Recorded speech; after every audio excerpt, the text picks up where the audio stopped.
are here really. So the president will launch this initiative, which will target thousands of households in this country. So you can see thousands of bags of rice and sugar that are here. We have a very strong press pool here at the Makati Square. That's President Adama Borrow there.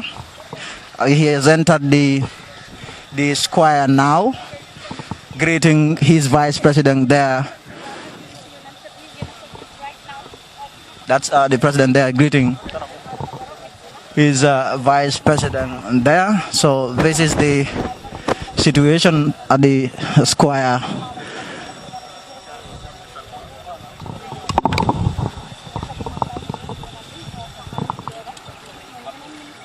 So the president conversing with his vice president there. The vice president actually has been here since morning as the rice and sugar started arriving. Really thousands and thousands of bags of rice and sugar here. So this is coming on the back of calls for the president to really come up with a relief package for Gambians amid this coronavirus pandemic there. So the president is responding today with the launch of this initiative, this food aid or food support initiative there. You can see the president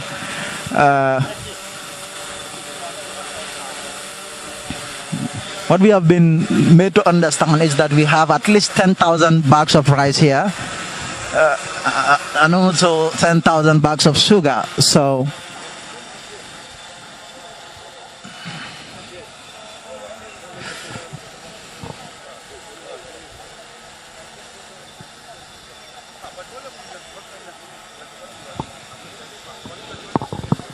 you have also an impressive number of ministers here. You have the Secretary General, Mr. Jallo. You have Musa Drame, Lands Minister.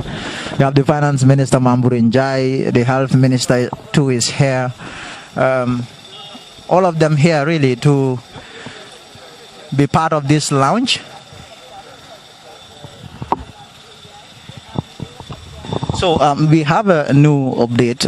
What we have been made to understand is that the launch event will not take place today. The president will not launch the initiative today because the work is not yet done. The number of bags of rice and sugar that's supposed to be here has all not arrived.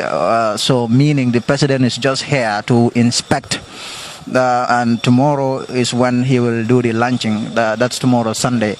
Is when he will come back. He will return to the square to do the official or the formal launch of the COVID-19 food support initiative there. So the president now is there speaking with his vice president.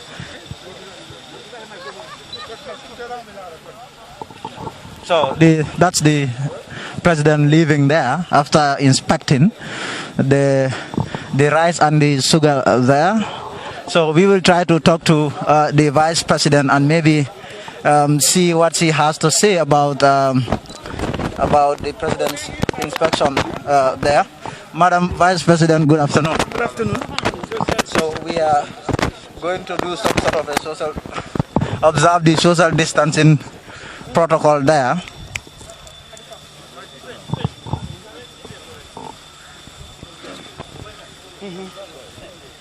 Madam Vice President, we have seen the president come here at the Makati Square to inspect this initiative there. The president was supposed to launch the initiative today, but what we have seen is that has not happened. Can you tell us what is really happening? Well, indeed, without much ado, you already know what is happening. Looking at the environment where we are trying to provide all the things that are prepared to send to the population in terms of relief with regards to the COVID. As a result, we have to make sure that under this emergency, everything is put together. We had logistical difficulties because the amount of materials that are needed, rice, sugar, oil are in very huge quantities because almost the whole country is going to be supplied with this food, and therefore this is just the beginning. We need to bring some of these things so that the president will have the time to address the nation and inform them about the COVID package that he is releasing to them. That is why we are here today. Everything we want to do it with transparency. We want to do it with due diligence, following the due processes. That is why today he was advised to wait until tomorrow at 12 o'clock to address the nation.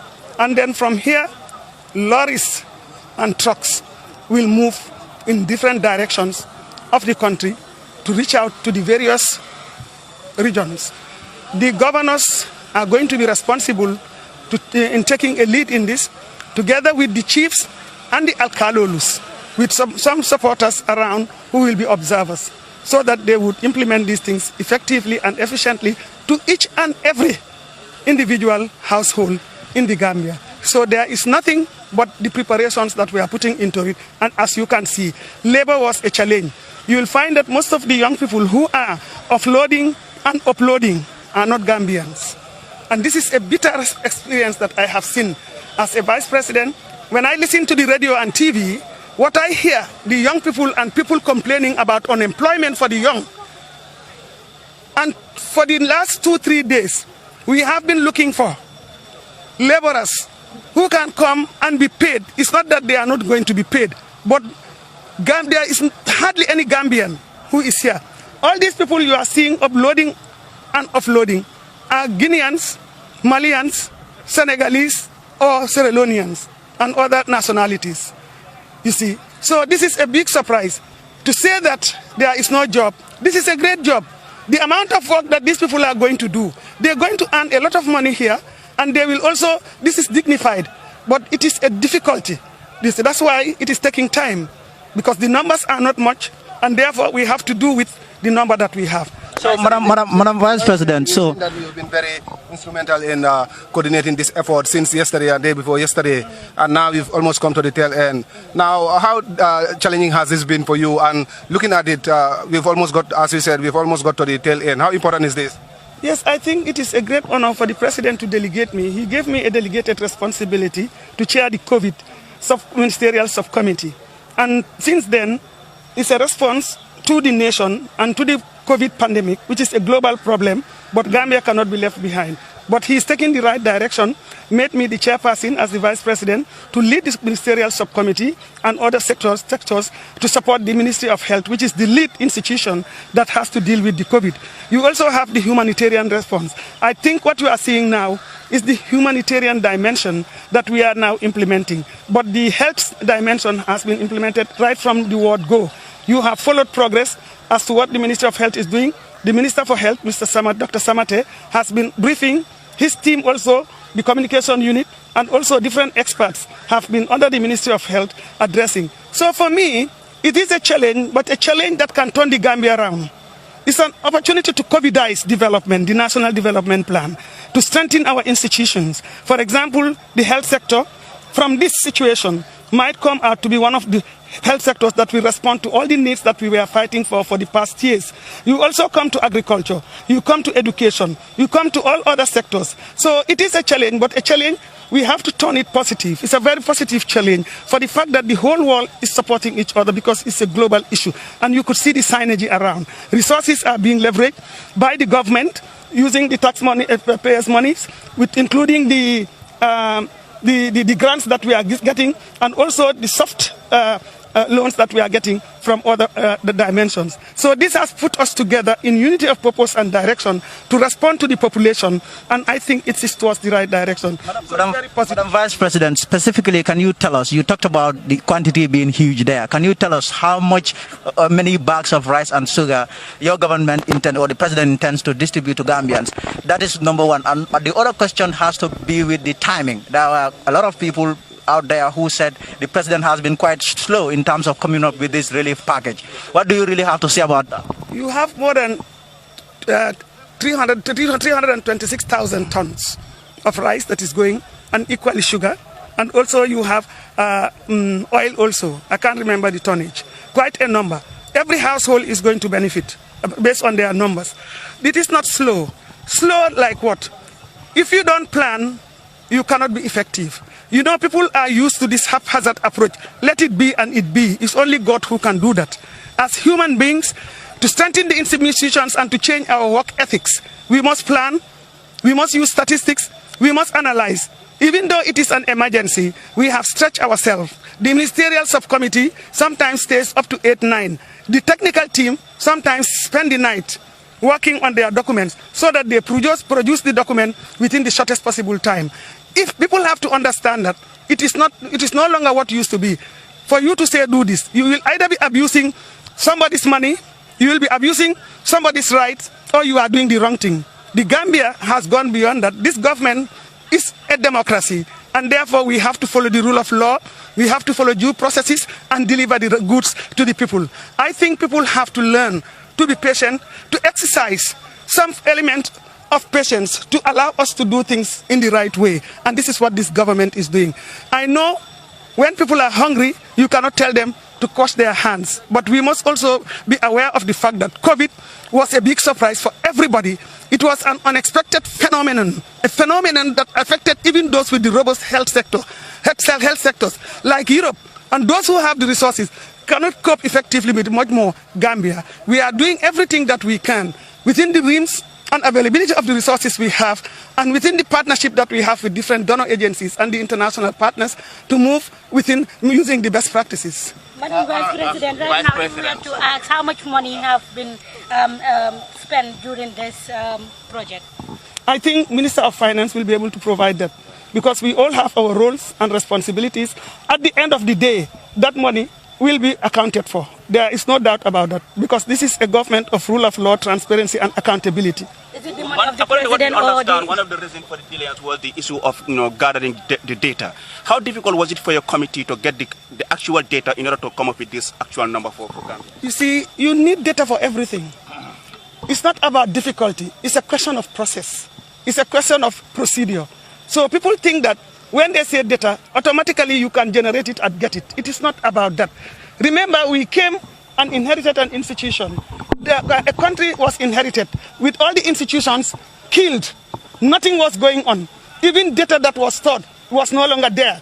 Everything has been vandalized. And now we are trying to put up the data. All the necessary institutions that we are supposed to provide the data, like the GBOS, NANA, our partners, and all the sectoral data were put together. It requires coordinating. That's why we have been coordinating. It's not that we were slow in doing it. When you want to do a good job, you must follow the procedure, and people must learn to be patient. If you want to learn A, B, and C, you follow procedures. You don't just are not born and just say, kun fayakun is only Allah subhanahu wa ta'ala who can do it. Then that is what this population want us to do. We do not have that. But we are doing whatever we can to make sure that we put the things in perspectives, so that when people are talking, sometimes when people criticize, if you criticize constructively, that could be understood. But if you want to make unnecessary demands that you know will not go well, I don't think we have to encourage that. We are now into COVID. We don't know when COVID is going to end. If we don't get our facts right, if we don't get our data right and make them available, how are we going to respond? Is it going to stop at this? No. We don't know. Even post-COVID is there. So I want the population to be patient, to understand that this is a phenomenon that affected everybody, that was touching everybody, and we are trying to respond to it as much as we can. And the government is very aware of that. And I think this is evidence of what we are doing. Under this emergency situation, it's a global emergency. But we are doing it almost everywhere, and we are covering the whole country. Covering the whole country and reaching every household. Madam Vice President, thank you very much. So that's the Vice President there speaking to reporters there. So the launch will take place tomorrow at 12 o'clock in the afternoon. So thank you very much. My name is